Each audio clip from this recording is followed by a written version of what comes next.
साथियों नमस्कार। स्वागत है आपका हमारे YouTube चैनल एक्स्ट्रा क्लासेस पर। साथियों, शिक्षा मनोविज्ञान एवं बाल विकास की कक्षा में आज हम पढ़ेंगे व्यक्तिगत और सामूहिक बुद्धि परीक्षण में अंतर। साथियों, आपको विस्तार से बताएंगे कि व्यक्तिगत बुद्धि परीक्षण क्या होता है और सामूहिक बुद्धि परीक्षण क्या होता है, किन किन के लिए ये उपयोगी होता है। तो साथियों, अगर आप चैनल पर नए हैं और आप शिक्षक बनने की तैयारी कर रहे हैं तो आप हमारे चैनल को अवश्य सब्सक्राइब करें, वीडियो को लाइक और शेयर करें। साथियों, चलिए शुरू करते हैं। इन दोनों परीक्षण में क्या अंतर होता है, व्यक्तिगत बुद्धि परीक्षण और सामूहिक बुद्धि परीक्षण।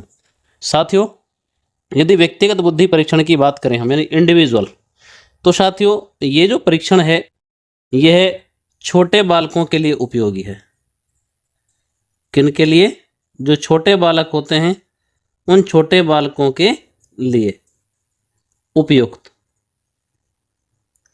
कौन सा? व्यक्तिगत बुद्धि परीक्षण। जबकि साथियों जो सामूहिक बुद्धि परीक्षण होता है वो बड़े बालकों और वयस्कों के लिए, बड़े बालकों एवं वयस्कों के लिए उपयुक्त होता है। साथियों, व्यक्तिगत बुद्धि परीक्षण छोटे बालकों के लिए उपयुक्त है, तो वहीं सामूहिक बुद्धि परीक्षण बड़े बालकों और वयस्कों के लिए उपयुक्त होता है।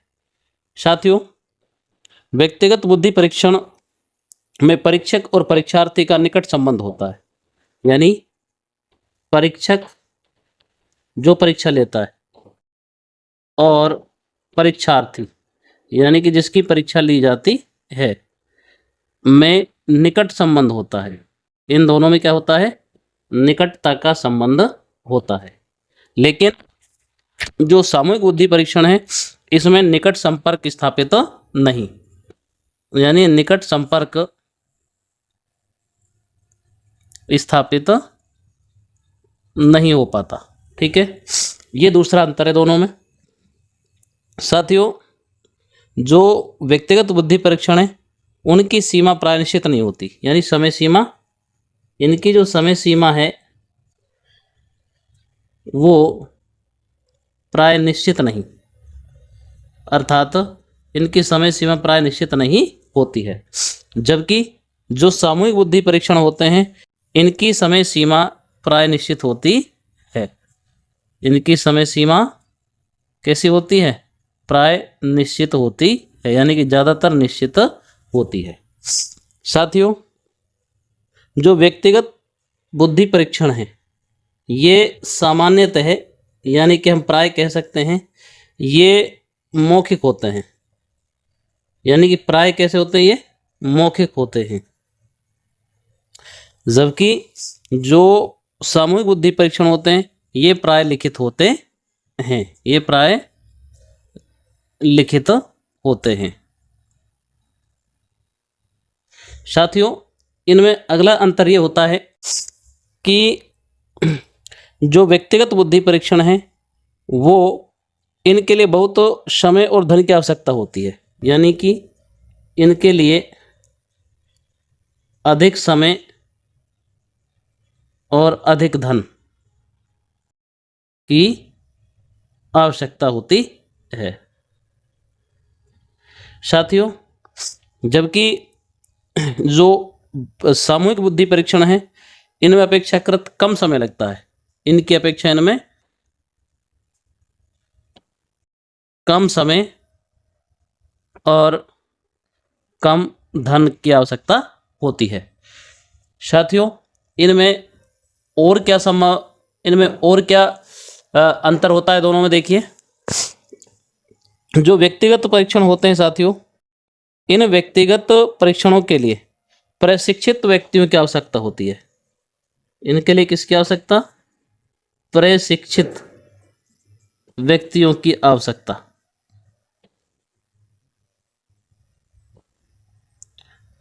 जबकि जो सामूहिक बुद्धि परीक्षण होते हैं इनका प्रयोग सामान्य अध्यापक भी कर सकता है। यानी कि सामान्य अध्यापक भी इनका प्रयोग कर सकता है, इन परीक्षणों को ले सकता है। साथियों, जो व्यक्तिगत बुद्धि परीक्षण है उनमें एक समय में एक ही व्यक्ति पर किया जा सकता है। यानी कि व्यक्तिगत जो है वो एक समय में एक व्यक्ति पर परीक्षण किया जा सकता है, जबकि जो सामूहिक बुद्धि परीक्षण होता है ये क्या होता है, एक समय में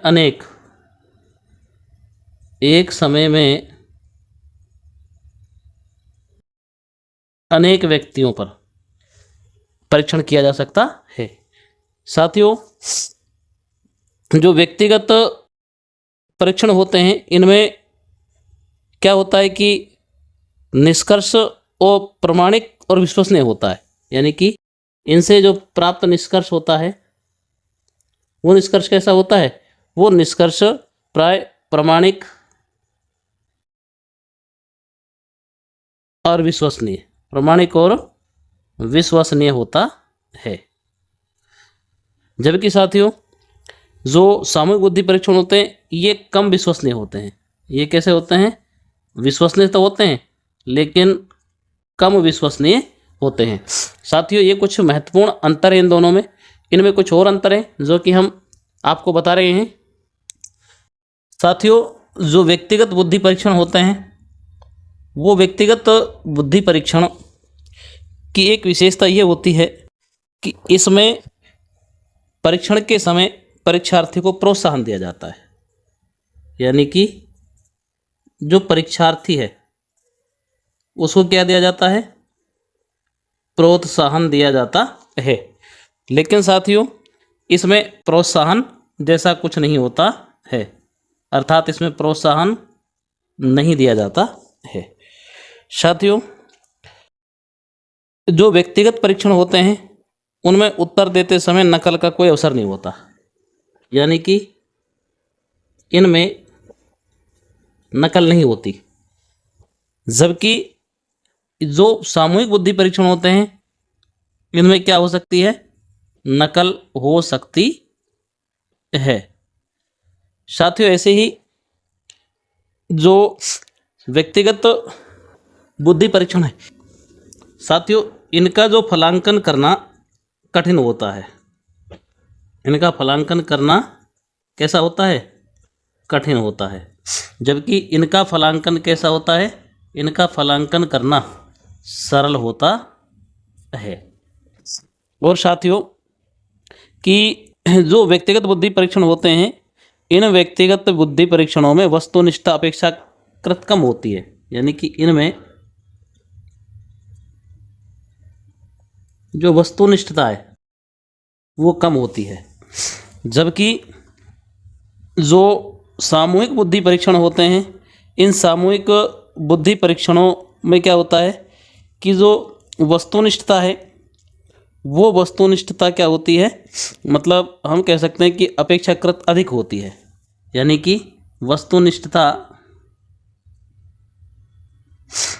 व्यक्तिगत की अपेक्षा अधिक होती है।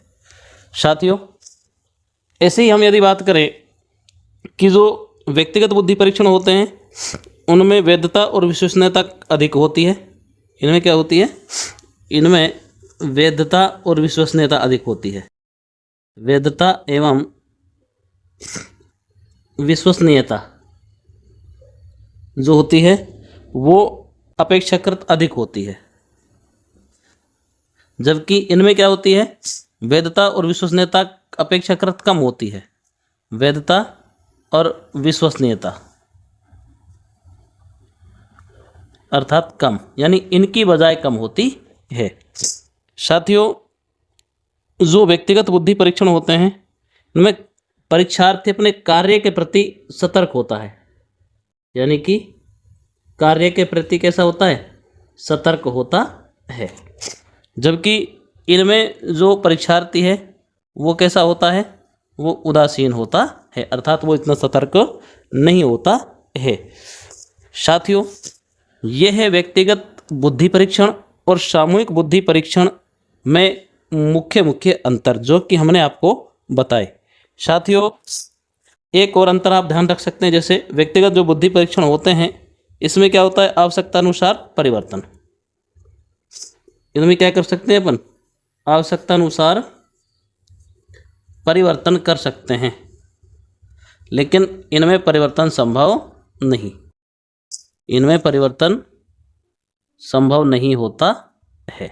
ठीक है, तो साथियों ये होते हैं व्यक्तिगत बुद्धि परीक्षण और सामूहिक बुद्धि परीक्षणों में मुख्य अंतर।